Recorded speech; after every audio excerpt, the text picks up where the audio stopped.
r/nosleep. Posted by you/cuddlyryuk. I work at a ghost restaurant. Hello, all.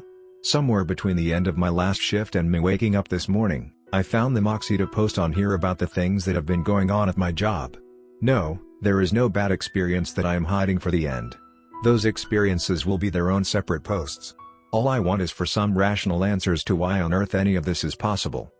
Some backstory: I'm a 27-year-old who just got out of a deprecating divorce and was in need of a job if I wanted to ever have a sustainable living space for not only me, but for my child who I have shared custody with. When I had gotten married, me and my husband, who we will call Darren, failed to sign a prenup, which meant I was able to dip into some of his money if I really needed to. At some point, I found myself reliant on him after getting laid off from my old job. I don't remember if it was for the company filing bankruptcy or them doing that annoying worker liquidation thing, but either way, I had no way to get money, which meant I was back on my own to look for a job. So when he told me he wanted to file for divorce, I suddenly felt my world crumbling down. I had yet to find a job thanks to my town's ever-growing population, and I have very little saved. I won't say that $1,439 isn't a lot, because compared to others I know I had no right to be ungrateful. However, to pay for all the things I would need to survive put that all to shame. I was broke, living with someone who I depended on who didn't love me any longer. Someone who hadn't loved me for a long time. But, not being an asshole, I respected his wishes and we both filed for divorce. When we mostly fought over the custody of our son, Rowan, and we landed on split, 50-50 custody. The only other thing that came of it was I was left with my own car and a small, 3-bedroom house in a nearby town in New Jersey. Thank fucking God. I think I would simply die if I wasn't left with somewhere to live, even if it was just my car.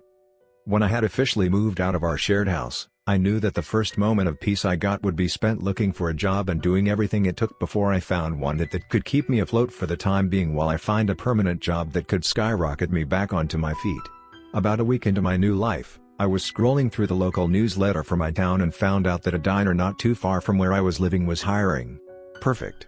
Initially, I was sketched out thanks to a lot of factors. One being that, for as long as I've been coming to this town, I have never once heard of the diner. The name was Barry's Pout Diner, an interesting name all on its own, and seemed both abandoned yet brand new. I don't really know how helpful that description alone is, so I'll try to describe it in better detail. The walls are all covered in muck and overgrown leaves with rust-coated hinges and windows smashed all to hell. Oh, and we can't forget the colorful graffiti depicting horrible things like police brutality and gun violence with naked women to tie it all up. It was lewd and powerful all at the same time.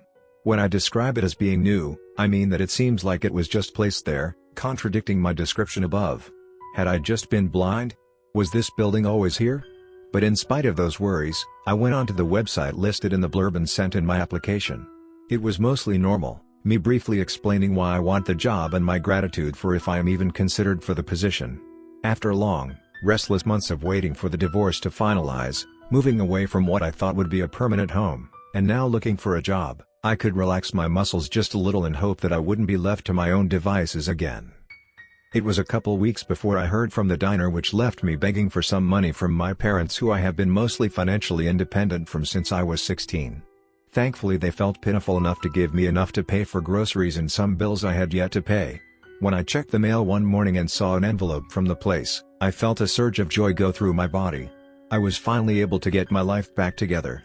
Faster than I would like to admit, I swiftly opened up the letter and read through the whole thing like an ecstatic 12-year-old opening tickets to their first concert on Christmas Day. As if my luck got turned around, the diner accepted my application and I set a date on my calendar for the upcoming Thursday, the day I go in for my first time and learn the ropes of the place. Skipping some self-loathing and hours of crying, Thursday came faster than I expected. One moment I found myself sitting on my couch, scrolling through the dry and boring stories about my neighbor's cat being saved from the roof of the coffee shop. The next I was standing in front of the building I have yet to see. The letters that were hung up, spelling Barry's Pout Diner, were barely hanging on by the hinges, and I noticed that the window on the door was similarly smashed to the windows surrounding the walls of the diner. It was as rundown as you can get, really. Regardless, I made my way inside and my world flipped on its head. Walking inside, everything that was not visible when I was outside suddenly filled my sight. The typical bright fluorescent lights lit up the room, illuminating the rows of booths and tables filled with patrons, with waiters and waitresses periodically leaving the kitchen then to either give customers their food or napkins or just to ask questions. In front, there was a smiling hostess who looked up from whatever she was looking at and meeting my gaze. "Hello. What can I get you?" she asked, motioning me over as she assumed I was a customer. "Hey, I'm supposed to be getting a tour of the place. Today is my first day on the job," I explained, noticing how her face shifted from the fabricated, worker cheer to the much more normal, neutral expression. "You're Jillian, right? Follow me." The lady, who I assumed was named Megan thanks to her name tag, made her way to the back end of the restaurant with me not so far behind. When we were walking past the countless adults and children, I noticed the almost translucent look to their skin and the sunken-in cheeks that made them look both dead and alive simultaneously. It made my mind wander back to how on the outside looking in, the restaurant was deserted, yet when you step through the doors you're met with a whole new world. I got the idea to look back to the windows, but before I could, a gruffly male voice obstructed my hearing. "Hello there, little lady, I'm Hank," an older-looking man said, holding his hand out for me to shake. After a couple moments of hesitation, I took his hand in mine and ended the handshake as quickly as it started. "Before we start with the tour, you need to change into our signature uniform," Hank began, a smile taking over the previous frown that must have been imprinted on his face naturally. The uniforms were what you would expect. A black shirt and black pants or skirt duo, with the addition of leggings and/or long-sleeve shirts, with the logo of the diner printed on the front, while the apron we had to wear was this maroonish berry color to go with the berry part of berry spout. Once I finished putting on my work attire, I left the employee locker room, which was fairly large considering I only saw about 5 workers in total, and met back up with Megan and Hank, who had just finished a conversation with a patron. "You ready for the adventure?" Hank is known for being over the top with his descriptions. Megan humored, flashing me a quick smile before waving goodbye and heading towards the front, where a small line of people, if you could even call them that on the account of their translucent skin and visibly dead-looking face, waiting to get served. Right off the bat, you should get to know the table numbers and their locations. Hank started off, walking over to the podium at the front where a tablet was. Grabbing it, the man excused himself as an apology for interrupting the work of the brunette I have come in acquaintance with before tapping the screen to avoid the tablet from shutting off. There are 20 seating options in total in 2 sections. On the right side of the restaurant are the tables to accommodate the larger parties that come in. "You'd be surprised on how many death dates are celebrated here," Hank laughed, seemingly ignoring the confused expression on my face. "Death dates? Don't keep your mind trained on that yet, sugar." Despite the skepticism and curiosity coating the walls of my brain, itching for an answer, I attempted to let go of that small detail while he continued. "To spare you the details, I'll briefly list the important things he told me. 1.